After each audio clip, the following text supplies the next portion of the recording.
Hey, welcome to Wednesday DEVO for December 2, 2020. Let me ask you a question. Have you had any adversity this year? What about lately? Have you had any in the last few days? Well, let me read you a story about a man who faced adversity. His name was Joseph.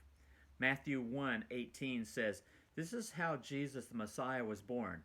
His mother Mary was engaged to be married to Joseph. But before the marriage took place, while she was still a virgin, she became pregnant through the power of the Holy Spirit. Joseph, to whom she was engaged, was a righteous man and did not want to disgrace her publicly, so he decided to break the engagement quietly.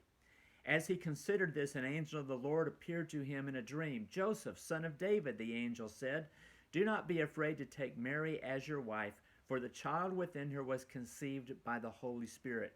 And she will have a son, and you are to name him Jesus, for he will save his people from their sins.' All this occurred to fulfill the Lord's message through the prophet. 'Look, a virgin will conceive a child. She will give birth to a son, and you will call him Emmanuel,' which means God is with us. When Joseph woke up, he did as the angel of the Lord commanded and took Mary as his wife." So Mary informed Joseph of this staggering news that she was pregnant. Her claims of angelic visits and her explanation of the baby inside her, that it was from God, may have soothed his mind, Joseph's mind that is, a little bit, but still, the news would have hit him like a punch in the gut, don't you imagine? I mean, what would people think? What would Joseph tell his family? What's he going to tell his friends? And possibly the most disturbing news of all is Mary really telling the truth about this whole thing? Joseph might have reacted in any number of ways. He could have publicly shamed her.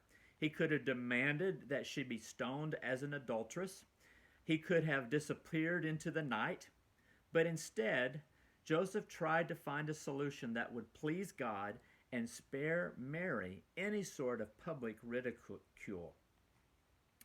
Interesting, isn't it? In the midst of a severe personal crisis, Joseph's primary thoughts were, what does God want me to do? And how can I best show mercy and kindness to Mary? Before he had to make a final decision, God sent an angel to Joseph with instructions to go ahead and take Mary to be his wife. Now, think back to the last crisis in your own life. How did you react?